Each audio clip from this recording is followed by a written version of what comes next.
Selamat siang, jumpa lagi dengan Denok Ayu Novel.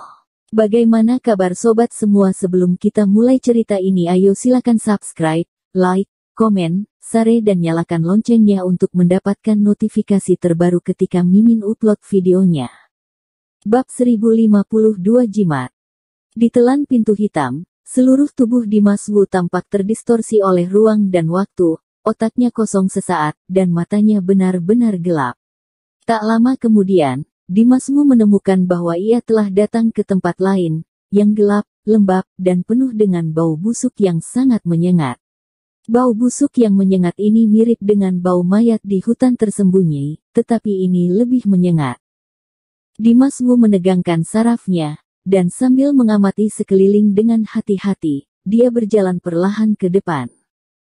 Setelah berjalan beberapa langkah, Dimas Wu sepertinya telah memasuki lingkungan lain.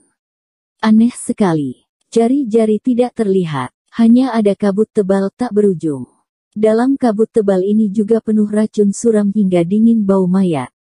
Bau mayat beracun ini lebih mematikan daripada bau mayat di hutan tersembunyi. Tingkat Dimas Wu adalah yang tertinggi, tetapi dia masih merasa mual dan pusing saat dibenamkan dalam aroma busuk ini, dan dia sangat tidak nyaman. Menyadari keanehan di tubuhnya, Dimas Wu segera melepaskan perisai pelindung yang menutupi tubuhnya dengan kuat.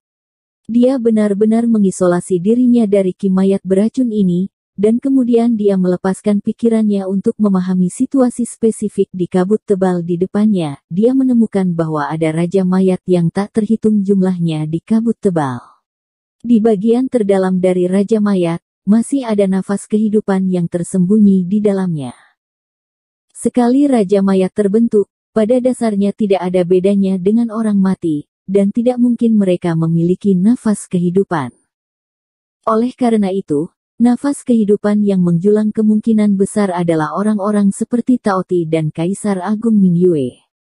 Dimas Wu teringat bahwa Fu Yechen pernah berkata bahwa Nergal Bai akan memperlakukan Mingyue yang agung dan membuat mereka rakus. Mereka dikurung di Dungeon bersama Raja Mayat itu, dan tempat Dimas Wu saat ini mungkin adalah Dungeon tempat mereka ditahan. Memikirkan hal ini, sel-sel dalam tubuh Dimas Wu langsung aktif, namun sarafnya semakin kencang. Karena dia jelas merasa bahwa di daerah pinggiran ini saja, kemungkinan ada ribuan Raja Mayat, sulit baginya untuk membayangkan berapa banyak yang ada di Menara Tongtian ini. Nergal Bai, kamu benar-benar orang gila. Dimas Wu sedikit mengernyit dan berkata dalam hati.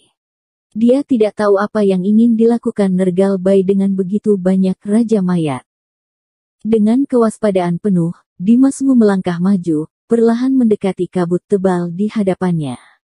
Meskipun penglihatan di depannya masih kabur, dia tidak bisa melihat pemandangan di kabut, tapi dia bisa dengan jelas mendengar auman dari Raja Mayat yang tak terhitung jumlahnya, suara, rasa sakit, panjang, dan penuh amarah yang tak ada habisnya. Seolah-olah, Raja Mayat itu menderita penyiksaan yang tidak manusiawi sepanjang waktu. Dimas Wu melangkah maju di tengah raungan ini, dan setelah beberapa saat, dia sampai di batas. Sepertinya ini tempat yang kritis. Dimas Wu berhenti di sini. Di depannya, ada lubang yang sangat dalam, dan lubang dalam itu penuh dengan lumpur kental berwarna hijau sampai hitam.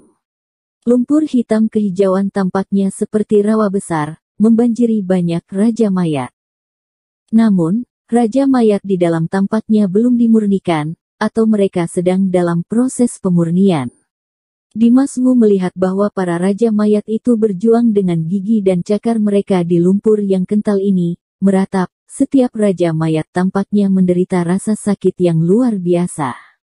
Beberapa Raja Mayat, bahkan berjuang untuk melepaskan diri dari belenggu lumpur hitam dan hijau, tetapi semakin dia berjuang, semakin lengket lumpur hitam dan hijau itu, dan semakin menyakitkan dia. Hanya akan lebih cepat oleh lumpur hitam itu, lumpur hijau itu benar-benar terendam. Jelas, raungan yang didengar Dimas Wu sebelumnya berasal dari para wali kota raja ini. Melihat begitu banyak orang mengalami sakit api penyucian di lumpur hitam dan hijau, Dimas Wu tidak bisa menahan cemberut, wajahnya berat. Dia tahu bahwa meskipun orang-orang ini belum sepenuhnya dimurnikan, sama sekali tidak ada penyelamatan, bahkan jika dia ingin menyelamatkan, dia masih tidak berdaya. Namun, setelah pengamatan yang cermat, Dimas Wu tidak melihat sosok Kaisar Mingyue dan yang lainnya di sini, jadi dia tidak tinggal lama. Dia berpacu dengan waktu dan berjalan menuju lubang lain di sampingnya. Memasuki pintu masuk gua, Dimas Wu berjalan perlahan, dan akhirnya sampai pada sebuah rumah yang terbuat dari batu. Ruangan batu ini benar-benar gelap dan tidak ada cahaya sama sekali, namun hal ini tidak menghalangi pengamatan Dimas Wu. Dia masih bergerak maju perlahan. Saat dia berjalan dan menonton, semakin dia memperhatikan, ekspresi Dimas Wu semakin dalam. Dia menemukan bahwa ada banyak mayat lengkap yang disimpan di ruangan batu ini. Masing-masing mayat ini menjadi manusia dan hantu. Tidak ada kulit di tubuhnya yang utuh. Semuanya berlubang dan membusuk, hijau menjadi hitam, terlihat seharusnya menjadi seperti apa setelah benar-benar tenggelam oleh lumpur hitam dan hijau. Dan setiap mayat dibungkus dengan aura yang kuat, seperti kepompong ulat sutra, tidak bergerak. Mayat-mayat ini, di bawah makanan dan tindakan mayat, beberapa perubahan halus telah terjadi pada mayat, jelas, mereka hampir dimurnikan menjadi raja mayat sejati. Ada beberapa mayat, seolah-olah itu adalah setengah raja mayat. Selama mereka bisa menyerap energi mayat yang menyerupai kepompong ulat sutra dari tubuhnya, mereka pasti akan menjadi raja mayat yang sesungguhnya. Langkah kaki Dimas Wu berangsur-angsur bertambah berat. Melihat raja mayat yang akan beradab ini, mata Dimas Wu menjadi dingin. Anda tahu, baik boneka mayat maupun raja mayat tidak dapat muncul begitu saja. Mereka semua membutuhkan mayat utuh untuk diubah. Dan sumber dari mayat-mayat itu jelas berasal dari makhluk hidup di Gunung Tianling. Nergal Bai mengangkut orang-orang itu ke mayat ini, dan menggunakan energi mayat yang kaya dan lumpur hitam dan hijau tanpa dasar sebagai sumber untuk memurnikan dan mengubah orang-orang itu hidup. Hanya membutuhkan waktu singkat, mengubah mereka dari manusia menjadi mayat. Seluruh proses, orang-orang itu akan mengalami penyiksaan ekstrim terhadap manusia, yang bisa dikatakan lebih buruk dari kematian. Selama proses pemurnian, pasti ada beberapa kegagalan konversi. Dimas Wu menemukan beberapa produk setengah jadi tanpa nafas sedikit pun di ruangan batu ini, niscaya gagal mengubah dan benar-benar kehilangan jiwa mereka. Terlepas dari sukses atau gagal, orang-orang ini akan mengalami penderitaan tanpa batas, betapa kejamnya metode ini. Dimas Wu penuh amarah, dan ekspresinya menjadi semakin dalam.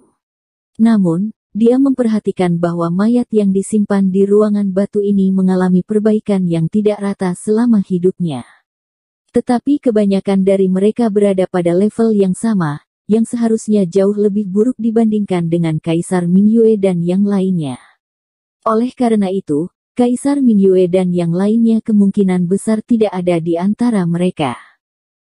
Memikirkan hal ini, Dimas Wu mempercepat langkahnya dan melanjutkan perjalanan. Sepanjang jalan, Dimas Wu berjalan melewati bilik-bilik batu satu demi satu. Di ruang bawah tanah mayat di Menara Tongtian, ada ruang batu yang tak terhitung jumlahnya, dan setiap kamar batu diisi dengan raja mayat yang sedang disempurnakan satu demi satu, dan Dimas Wu menemukan bahwa semakin jauh ke belakang, mayat yang ditempatkan di ruang batu tampaknya memiliki tingkat kultivasi yang lebih tinggi selama hidupnya. Oleh karena itu, dia tidak tinggal lebih lama lagi, dan terus menyelam lebih dalam. Segera, dia yakin bahwa dugaannya benar, dan dia melangkah lebih jauh. Basis budidaya mayat-mayat itu memang lebih tinggi, sehingga langkah Dimas Wu semakin cepat. Kaisar Mingyue dulunya adalah yang terkuat di Gunung Tianling, dia seharusnya berada di ruang batu di ujung. Dimas Wu bergegas maju, melewati ruang batu satu demi satu. Ketika dia sampai di ruang batu yang sangat dingin, dia menemukan lelaki tua alis putih. Lelaki tua alis putih berada di Istana Awan, kedua setelah keberadaan Kaisar Mingyue, tetapi sekarang, seperti yang ada di depannya, dia seperti kepompong ulat sutra, terbungkus energi mayat dan tidak bergerak. Pada saat ini, nafas hidup lelaki tua alis putih menjadi sangat lemah, dan tinggal selangkah lagi untuk menjadi raja mayat. Dimas Wu mengerutkan kening dan melihat ke depan, ia menemukan bahwa tidak ada ruang batu di belakang, dan ini yang terakhir.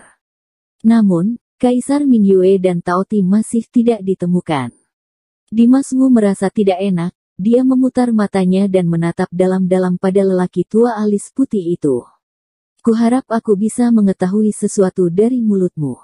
Dimas Wu berbisik pelan, lalu menahan nafas dan berkonsentrasi. Mengulurkan tangan dan menyentuh lelaki tua alis putih. Tetapi pada saat ini, jantungnya tiba-tiba melonjak, dan perasaan krisis yang sangat besar terbentuk di benaknya. Seluruh tubuhnya menggembung, dan dia hampir menjadi refleks terkondisi, sedikit di bawah kakinya, dan dengan cepat melayang kembali. Membuka jarak antara lelaki tua alis putih.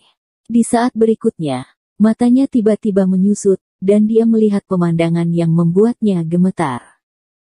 Melihat bahwa lelaki tua alis putih, yang telah menutup matanya dan tidak bergerak, sepertinya telah diaktifkan untuk beberapa alasan yang tidak diketahui, dan tiba-tiba mendengung, cahaya hijau yang menyilaukan meledak di mana-mana. Segera setelah itu, lingkaran jimat muncul di permukaan tubuhnya, dan jimat terhubung satu sama lain untuk menguraikan susunan misterius, dan lelaki tua alis putih itu sangat kering sehingga tidak ada air di kulitnya. Baang. Pentagram di depannya beredar tanpa bisa dijelaskan, dan ada juga ledakan suara di tubuhnya.